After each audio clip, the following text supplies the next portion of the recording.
XIII, block peace being concluded, and the association business therefore at an end, I turned my thoughts again to the affair of establishing an academy. The first step I took was to associate in the design a number of active friends, of whom the junto furnished a good part. The next was to write and publish a pamphlet, entitled Proposals Relating to the Education of Youth in Pennsylvania. This I distributed among the principal inhabitants gratis, and as soon as I could suppose their minds a little prepared by the perusal of it. I set on foot a subscription for opening and supporting an academy. It was to be paid in quotas yearly for 5 years. By so dividing it, I judged the subscription might be larger, and I believe it was so, amounting to no less, if I remember right, than £5,000. In the introduction to these proposals, I stated their publication, not as an act of mine, but of some public-spirited gentleman, avoiding as much as I could, according to my usual rule, the presenting myself to the public as the author of any scheme for their benefit. The subscribers, to carry the project into immediate execution, chose out of their number 24 trustees and appointed Mr. Francis, 86, then Attorney General, and myself to draw up constitutions for the government of the academy, which being done and signed, a house was hired, masters engagged, and the schools opened, I think, in the same year, 1749. The scholars increasing fast, the house was soon found too small, and we were looking out for a piece of ground, properly situated, with intention to build, when Providence threw into our way a large house ready built, which, with a few alterations, might well serve our purpose. This was the building before mentioned, erected by the hearers of Mr. Whitefield, and was obtained for us in the following manner. It is to be noted that the contributions to this building being made by people of different sects, care was taken in the nomination of trustees in whom the building and ground was to be vested. That a predominancy should not be given to any sect, lest in time that predominancy might be a means of appropriating the whole to the use of such sect, contrary to the original intention. It was therefore that one of each sect was appointed, viz., one Church of England man, one Presbyterian, one Baptist, one Moravian, etc. Those, in case of vacancy by death, were to fill it by election from among the contributors. The Moravian happened not to please his colleagues, and on his death they resolved to have no other of that sect. The difficulty then was how to avoid having two of some other sect by means of the new choice. Several persons were named, and for that reason not agreed to. At length one mentioned me, with the observation that I was merely an honest man, and of no sect at all, which prevailed with them to choose me. The enthusiasm which existed when the house was built had long since abated, and its trustees had not been able to procure fresh contributions for paying the ground rent, and discharging some other debts the building had occasioned, which embarrassed them greatly, being now a member of both sets of trustees. That for the building and that for the academy, I had a good opportunity of negotiating with both, and brought them finally to an agreement, by which the trustees for the building were to cede it to those of the academy, the latter undertaking to discharge the debt, to keep forever open in the building a large hall for occasional preachers, according to the original intention, and maintain a free school for the instruction of poor children. Writings were accordingly drawn, and on paying the debts, the trustees of the academy were put in possession of the premises, and by dividing the great and lofty hall into stories, and different rooms above and below for the several schools. In purchasing some additional ground, the whole was soon made fit for our purpose, and the scholars removed into the building. The care and trouble of agreeing with the workmen, purchasing materials, and superintending the work fell upon me, and I went through it the more cheerfully, as it did not then interfere with my private business. Having the year before taken a very able, industrious, and honest partner, Mr. David Hall, with whose character I was well acquainted, as he had worked for me 4 years, he took off my hands all care of the printing office, paying me punctually my share of the profits. The partnership continued 18 years. Successfully for us both. The trustees of the academy, after a while, were incorporated by a charter from the governor. Their funds were increased by contributions in Britain and grants of land from the proprietaries, to which the Assembly has since made considerable addition, and thus was established the present University of Philadelphia. 87. I have been continued one of its trustees from the beginning, now near 40 years, and have had the very great pleasure of seeing a number of the youth who have received their education in it, distinguished by their improved abilities, serviceable in public stations, and ornaments to their country. When I disengaged myself, as above mentioned, from private business, I flattered myself that, by the sufficient though moderate fortune I had acquired, I had secured leisure during the rest of my life for philosophical studies and amusements. I purchased all Dr. Spence's apparatus, who had come from England to lecture here. And I proceeded in my electrical experiments with great alacrity, but the public, now considering me as a man of leisure, laid hold of me for their purposes, every part of our civil government, and almost at the same time, imposing some duty upon me. The governor put me into the commission of the peace, the corporation of the city chose me of the common council. And soon after an alderman, and the citizens at large, chose me a burgess to represent them in assembly.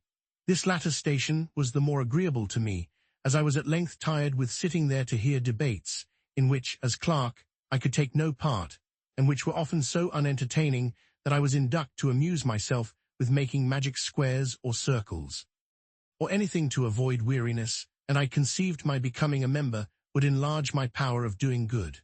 I would not, however, insinuate that my ambition was not flattered by all these promotions. It certainly was, for, considering my low beginning, they were great things to me, and they were still more pleasing.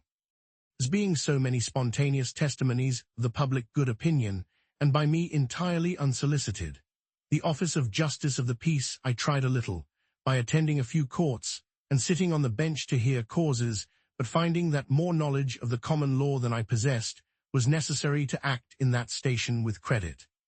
I gradually withdrew from it, excusing myself by my being obliged to attend the higher duties of a legislator in the assembly.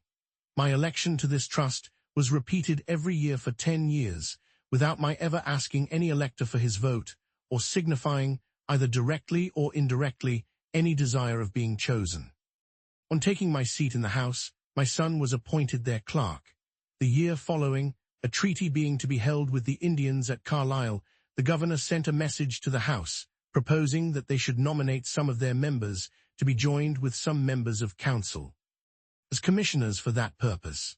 88. The House named the Speaker Mr. Norris and myself, and being commissioned, we went to Carlisle and met the Indians accordingly. As those people are extremely apt to get drunk, and when so, are very quarrelsome and disorderly, we strictly forbade the selling any liquor to them, and when they complained of this restriction, we told them that if they would continue sober during the treaty, we would give them plenty of rum when business was over. They promised this, and they kept their promise, because they could get no liquor, and the treaty was conducted very orderly, and concluded to mutual satisfaction. They then claimed, and received the rum. This was in the afternoon. They were near 100 men, women and children, and were lodged in temporary cabins, built in the form of a square, just without the town. In the evening, hearing a great noise among them, the commissioners walked out to see what was the matter. We found they had made a great bonfire in the middle of the square. They were all drunk, men and women, quarreling and fighting. Their dark-colored bodies, half naked, seen only by the gloomy light of the bonfire, running after and beating one another with firebrands, accompanied by their horrid yellings, formed a scene the most resembling our ideas of hell that could well be imagined. There was no appeasing the tumult. And we retired to our lodging. At midnight a number of them came thundering at our door, demanding more rum, of which we took no notice. The next day, sensible they had misbehaved in giving us that disturbance, they sent 3 of their old councillors to make their apology. The orator acknowledged the fault, but laid it upon the rum, and then endeavored to excuse the rum by saying, the Great Spirit, who made all things, made everything for some use, and whatever use he designed anything for, that use it should always be put to. Now, when he made rum, he said, let this be for the Indians to get drunk with, and it must be so. And, indeed, if it be the design of Providence to extirpate these savages in order to make room for cultivators of the earth, it seems not improbable that rum may be the appointed means. It has already annihilated all the tribes who formerly inhabited the sea coast. In 1751, Dr. Thomas Bond, a particular friend of mine, conceived the idea of establishing a hospital in Philadelphia, a very beneficent design, which has been ascribed to me, but was originally his, for the reception and cure of poor sick persons, whether inhabitants of the province or strangers. He was zealous and active in endeavoring to procure subscriptions for it, but the proposal being a novelty in America, and at first not well understood, he met, but with small success. At length, he came to me with the compliment that he found there was no such thing as carrying a public-spirited project through without my being concerned in it. For, says he, I am often asked by those to whom I propose subscribing, have you consulted Franklin upon this business, and what does he think of it? And when I tell them that I have not, supposing it rather out of your line, they do not subscribe, but say they will consider of it. I inquired into the nature and probable utility of his scheme, and receiving from him a very satisfactory explanation, I not only subscribed to it myself, but engaged heartily in the design of procuring subscriptions from others. Previously, however, to the solicitation, I endeavored to prepare the minds of the people by writing on the subject in the newspapers, which was my usual custom in such cases, but which he had omitted. The subscriptions afterwards were more free and generous, but beginning to flag, I saw they would be insufficient without some assistance from the Assembly, and therefore proposed to petition for it, which was done. The country members did not at first relish the project. They objected that it could only be serviceable to the city, and therefore the citizens alone should be at the expense of it, and they doubted whether the citizens themselves generally approved of it. My allegation, on the contrary, that it met with such approbation as to leave no doubt of our being able to raise £2,000 by voluntary donations, they considered as a most extravagant supposition and utterly impossible. On this, I formed my plan, and asking leave to bring in a bill for incorporating the contributors according to the prayer of their petition, and granting them a blank sum of money, which leave was obtained chiefly on the consideration that the House could throw the bill out if they did not like it, I drew it so as to make the important clause a conditional one, viz., and be it enacted by the authority aforesaid, that when the said contributors shall have met and chosen their managers and treasurer, and shall have raised by their contributions a capital stock of value, the yearly interest of which is to be applied to the accommodating of the sick poor in the said hospital, free of charge for diet, attendance, advice, and medicines, and shall make the same appear to the satisfaction of the Speaker of the Assembly for the time being, that then it shall and may be lawful for the said Speaker, and he is hereby required to sign an order on the provincial treasurer for the payment of £2,000, in 2 yearly payments to the treasurer of the said hospital, to be applied to the founding, building, and finishing of the same. This condition carried the bill through for the members who had opposed the grant, and now conceived they might have the credit of being charitable without the expense. Agreed to its passage, and then, in soliciting subscriptions among the people, we urged the conditional promise of the law as an additional motive to give, since every man's donation would be doubled. Thus the clause worked both ways. The subscriptions accordingly soon exceeded the requisite sum, and we claimed and received the public gift, which enabled us to carry the design into execution. A convenient and handsome building was soon erected. The institution has by constant experience been found useful, and flourishes to this day, and I do not remember any of my political maneuvers, the success of which gave me at the time more pleasure, or wherein, after thinking of it, I more easily excused myself for having made some use of cunning. It was about this time that another projector, the Rev. Gilbert Tennant 89, came to me with a request that I would assist him in procuring a subscription for erecting a new meeting house.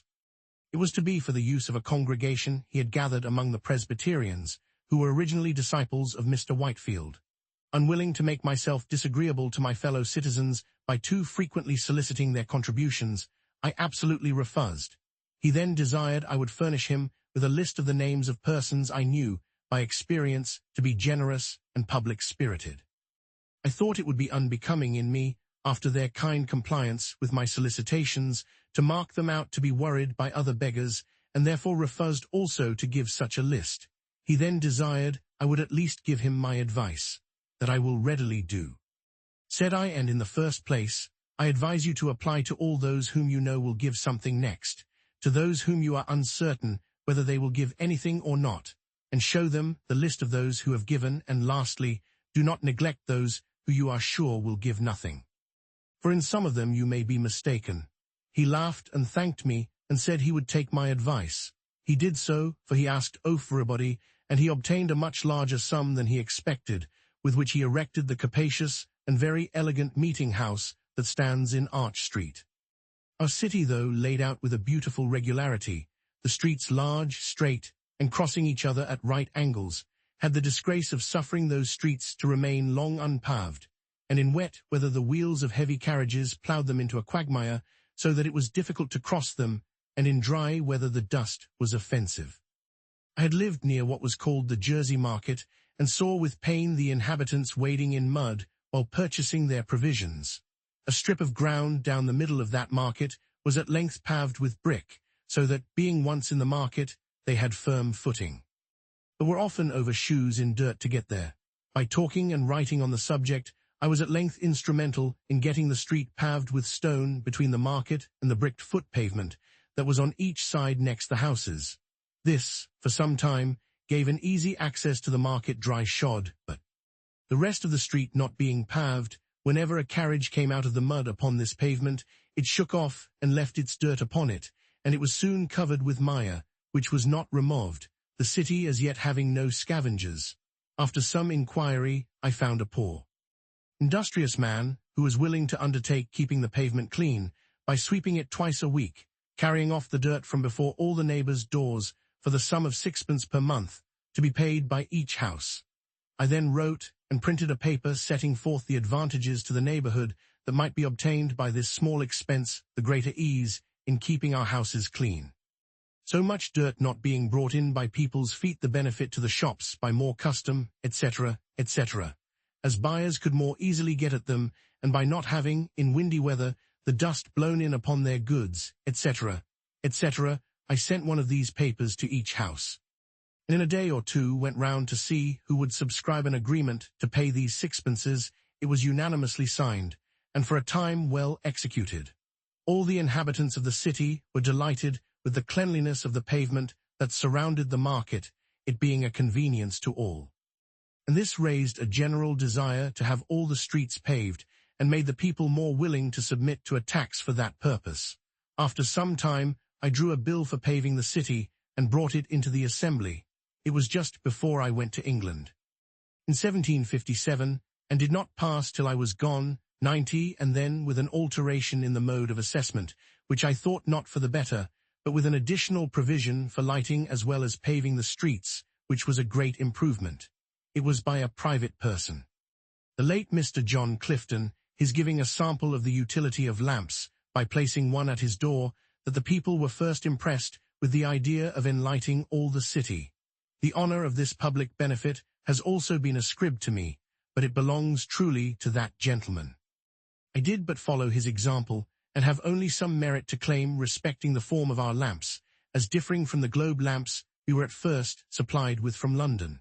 Those we found inconvenient in these respects. They admitted no air below the smoke, therefore did not readily go out above, but circulated in the globe, lodged on its inside, and soon obstructed the light they were intended to afford, giving, besides, the daily trouble of wiping them clean, and an accidental stroke on one of them would demolish it, and render it totally useless.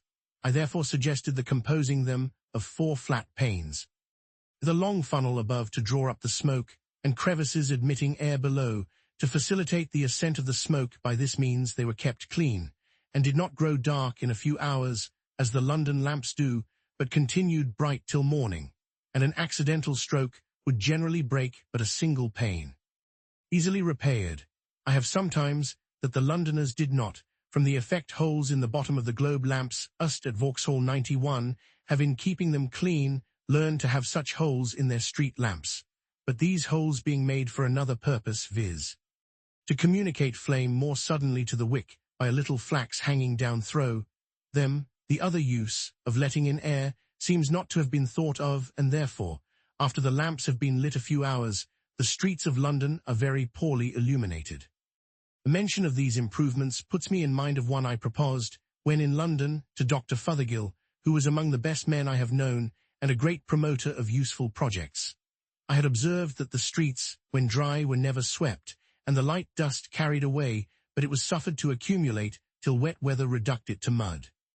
And then, after lying some days so deep on the pavement that there was no crossing, but in paths kept clean by poor people with brooms, it was with great labor racked together and thrown up into carts open above, the sides of which suffered some of the slush at every jolt on the pavement to shake out and fall.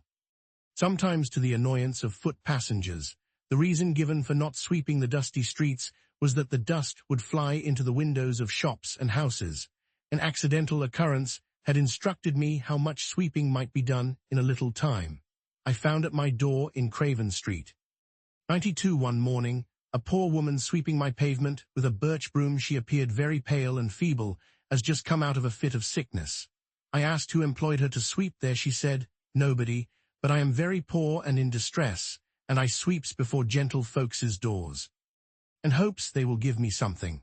I bid her sweep the whole street clean, and I would give her a shilling. This was at 9 o'clock. At 12 she came for the shilling. From the slowness I saw at first in her working, I could scarce believe that the work was done so soon, and sent my servant to examine it, who reported that the whole street was swept perfectly clean, and all the dust placked in the gutter, which was in the middle, and the next rain washed it quite away, so that the pavement and even the kennel were perfectly clean. I then judged that if that feeble woman could sweep such a street in 3 hours, a strong, active man might have done it in half the time. And here let me remark the convenience of having but one gutter in such a narrow street, running down its middle, instead of two, one on each side. Near the footway, for where all the rain that falls on a street runs from the sides and meets in the middle, it forms there a current strong enough to wash away all the mud it meets with, but when divided into two channels, it is often too weak to cleanse either, and only makes the mud it finds more fluid, so that the wheels of carriages and feet of horses throw and dash it upon the foot pavement, which is thereby rendered foul and slippery, and sometimes splash it upon those who are walking. My proposal, communicated to the good doctor, was as follows. For the more effectual cleaning and keeping clean the streets of London and Westminster, it is proposed that the several watchmen be contracted with to have the dust swept up in dry seasons, and the mud racked up at other times, each in the several streets and lanes of his round, that they be furnished with brooms and other proper instruments for these purposes, to be kept at their respective stands, ready to furnish the poor people they may employ in the service. That in the dry summer months the dust be all swept up into heaps at proper distances, before the shops and windows of houses are usually opened, when the scavengers, with close-covered carts, shall also carry it all away. That the mud, when racked up, be not left in heaps, to be spread abroad again by the wheels of carriages and trampling of horses, but that the scavengers be provided with bodies of carts, not placked high upon wheels, but low upon sliders, with lattice bottoms, which, being covered with straw, will retain the mud thrown into them, and permit the water to drain from it, whereby it will become much lighter, water making the greatest part of its weight, these bodies of carts to be placked at convenient distances, and the mud brought to them in wheelbarrows, they remaining where placked till the mud is drained, and then horses brought to draw them away. I have since had doubts of the practicability of the latter part of this proposal, on account of the narrowness of some streets, and the difficulty of placing the draining sleds so as not to encumber too much the passage, but I am still of opinion that the former, requiring the dust to be swept up and carried away before the shops are open, is very practicable in the summer, when the days are long for. In walking through the Strand and Fleet Street one morning at 7 o'clock, I observed there was not one shop open, though it had been daylight and the sun up above 3 hours, the inhabitants of London choosing voluntarily to live much by candle light and sleep by sunshine, and yet often complain, a little absurdly, of the duty on candles and the high price of tallow. Some may think these trifling matters not worth minding or relating, but when they consider that though dust blown into the eyes of a single person or into a single shop on a windy day is but of small importance, yet the great number of the instances in a populous city and its frequent repetitions give it weight and consequence, perhaps they will not censure very severely those who bestow some attention to affairs of this seemingly low nature. Human felicity is produced not so much by great pieces of good fortune that seldom happen, as by little advantages that occur every day. Thus, if you teach a poor young man to shave himself and keep his razor in order, you may contribute more to the happiness of his life than in giving him 1,000 guineas. The money may be soon spent, the regret only remaining of having foolishly consumed it, but in the other case. He escapes the frequent vexation of waiting for barbers, and of their sometimes dirty fingers, offensive breaths, and dull razors he shaves when most convenient to him, and enjoys daily the pleasure of its being done with a good instrument.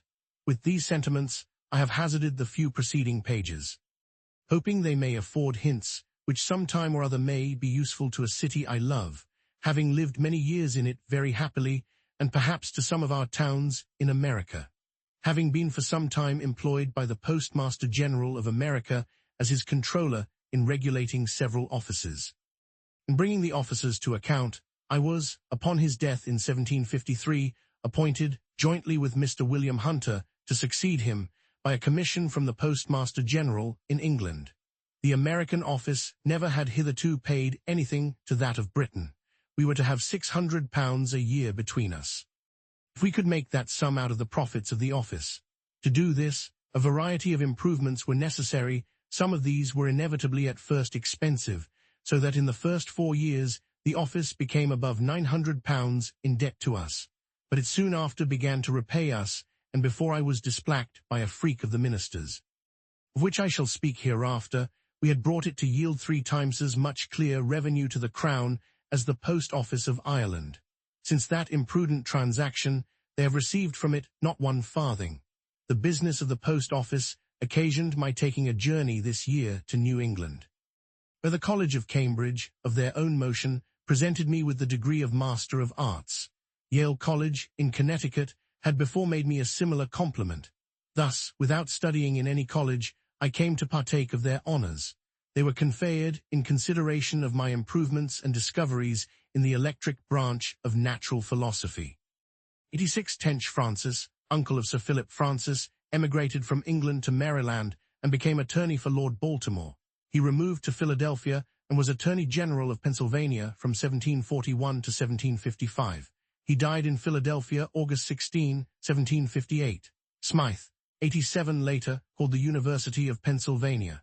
88 see the votes to have this more correctly.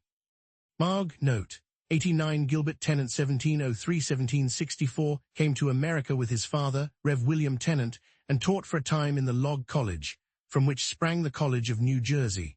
Smythe, 90 see votes. 91 Vauxhall Gardens, once a popular and fashionable London resort, situated on the Thames above Lambeth.